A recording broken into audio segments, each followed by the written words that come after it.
Donc moi c'est Gérard, je suis à la retraite depuis presque 10 ans maintenant. Mon épouse malheureusement a présenté les premiers symptômes de cette saloperie de maladie lorsque je suis arrivé à la retraite, et elle aussi puisqu'on est de la même époque. Et j'ai vécu des années de galère, on peut le dire, dans le sens où on nous dit, voilà, votre épouse est atteinte d'une maladie neurodégénérative de type Alzheimer, ça vous tombe sur la tronche, et on vous laisse là. Démerde-toi comme tu peux. Ah si, allez voir les clics, oui. Enfin bref, si on n'a pas dans sa poche, dans sa manche ou quelque part des gens qu'on connaît qui peuvent dire va voir ça, va voir l'assistante sociale, va voir tel service, ils peuvent te guider, c'est le parcours du combattant.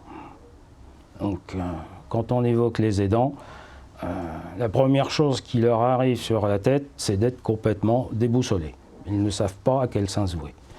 Ensuite, j'ai vécu donc avec mon épouse à la maison pendant 6 ans, jusqu'au moment où ça n'a plus été possible. À la suite d'une grosse crise, j'ai été obligé de la faire hospitaliser.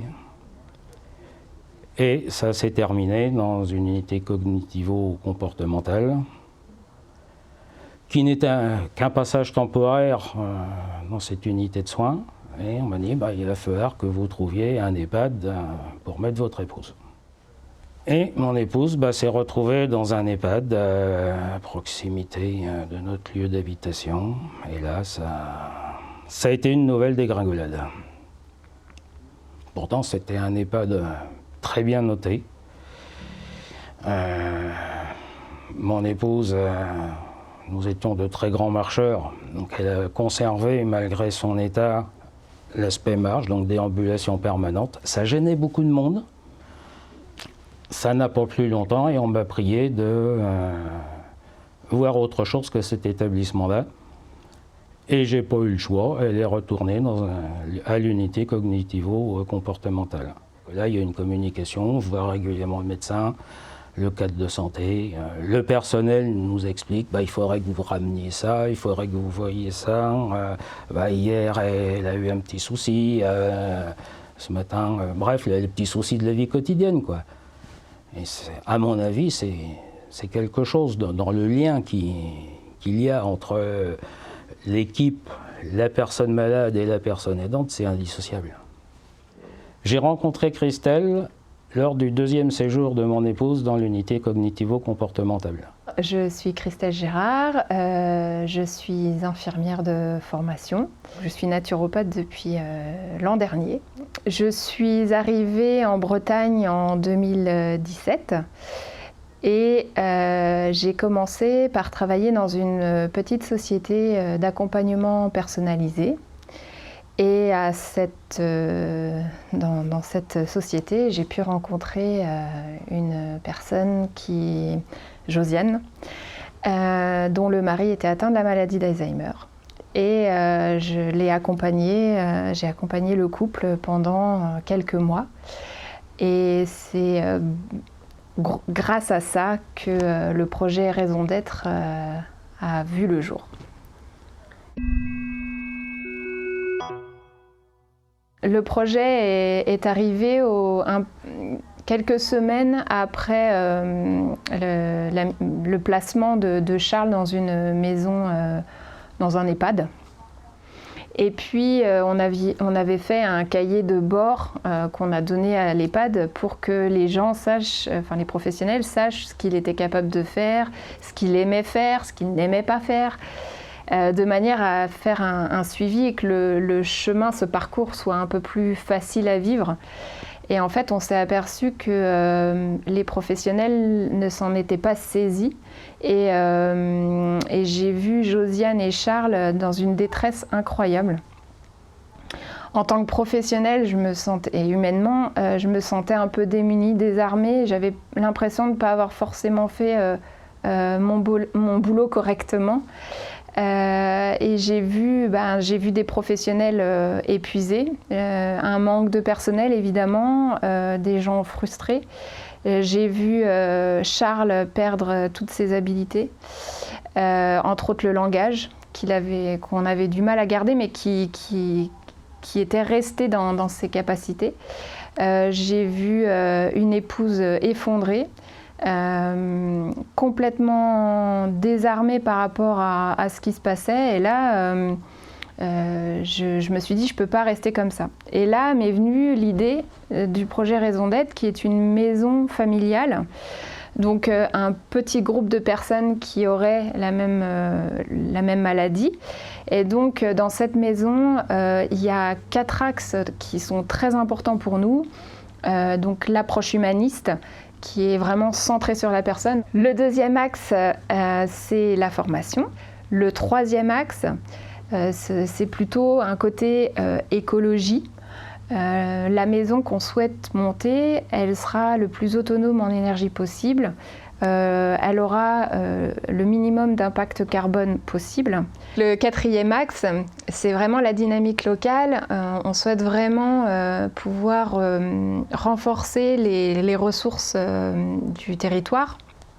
Et donc de faire appel aux producteurs locaux pour nous apporter les aliments. On va faire appel aussi aux artisans, aux petits commerçants du coin, de manière à vraiment créer ce lien qui est propice à la communication, à la relation humaine. C'est quelque chose, on sait très bien que dans cette maladie, l'isolement social est très important. Donc on serait là vraiment pour promouvoir tout ça.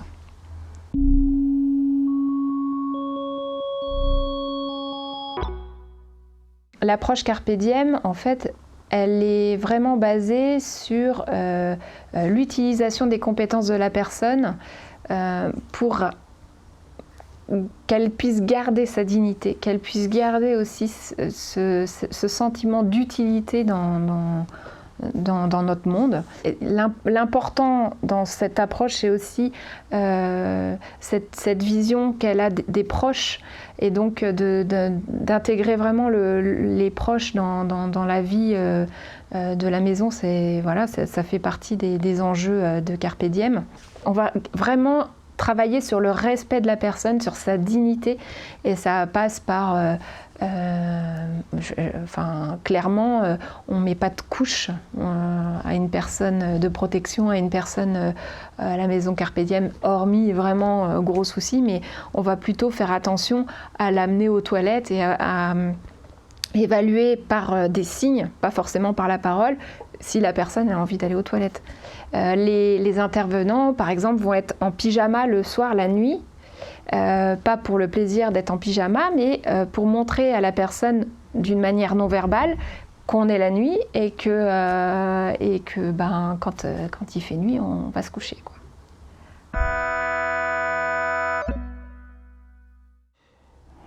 J'ai des conseils, j'écoute, je fais un peu de secrétariat, je fais des plans. J'ai réalisé beaucoup de plans en fonction au fur et à mesure de l'avancement du projet, il y a des idées. Ah bah oui, mais avec telle association, eux, ils ont fait ça, puis ils se sont rendus compte que ça n'allait pas. Donc il faudrait changer des plans par rapport à ce qu'on avait à l'origine. Donc je refais des plans, je les soumets. C'est un peu un travail de fourmi à l'intérieur du groupe, mais qui permet de faire avancer les choses.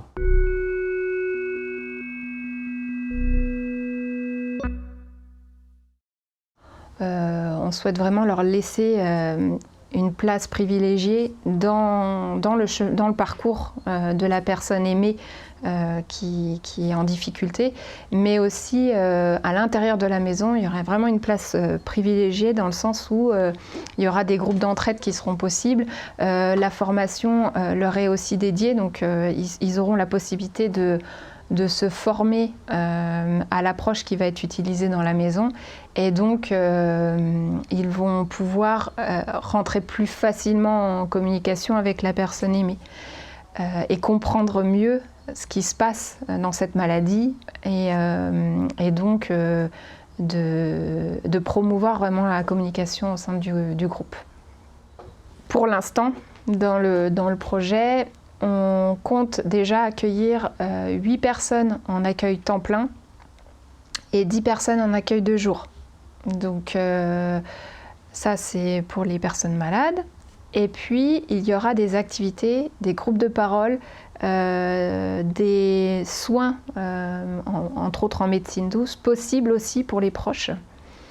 Il y a un espace dédié aux proches, c'est-à-dire que si une famille vient de loin et souhaite visiter la personne malade, elle peut être accueillie à la maison, comme quelqu'un qui irait chez ses parents l'espace d'un week-end. Voilà, il y a vraiment un accueil possible de la famille dans la maison pour être vraiment au plus près de la famille.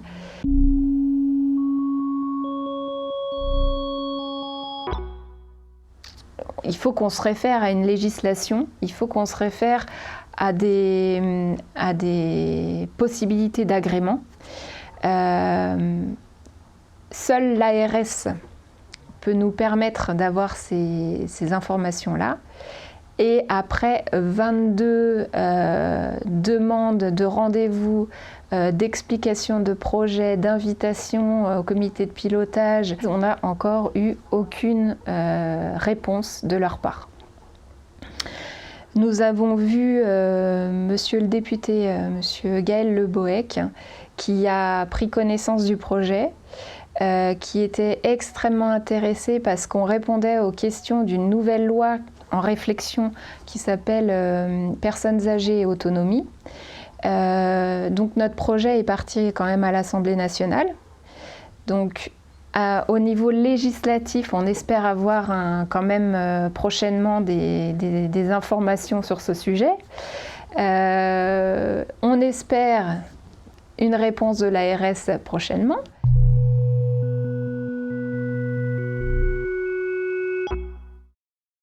Faire profiter les gens de mon expérience, guider les aidants, les conseillers, quitte à avoir une bibliothèque, dire voilà, vous avez de la possibilité d'avoir ça avec tel type d'association, avec tel type d'aide du gouvernemental, avec tel type de structure existante. Vous avez les structures juridiques, parce qu'il faut bien penser que pour la personne malade, il faut à un moment ou à un autre soit la mettre sous tutelle, soit la mettre en protection juridique. Et ça, ce sont des choses qui ne s'inventent pas. Si à un moment, quand on vous demande dans les EHPAD, est-ce que votre épouse est sous tutelle? Non. Il faudrait. Alors que ça n'a aucun caractère obligatoire. C'est conseillé au cas où l'aidant proche ait un problème. Parce que malheureusement, on sait très bien que les aidants décèdent souvent avant leurs proches malades. Et toutes ces choses-là, je voudrais en faire mon petit catalogue, aider les aidants, aussi les personnes malades. Ce qu'on aimerait dans 5 ans, c'est que la maison soit déjà construite, qu'on fonctionne avec les personnes dedans. Enfin, je pense que ce sera le cas.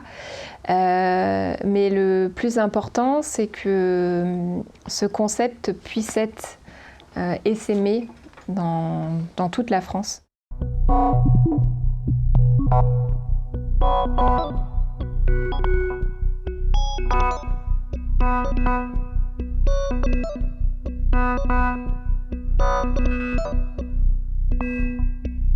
Thank you.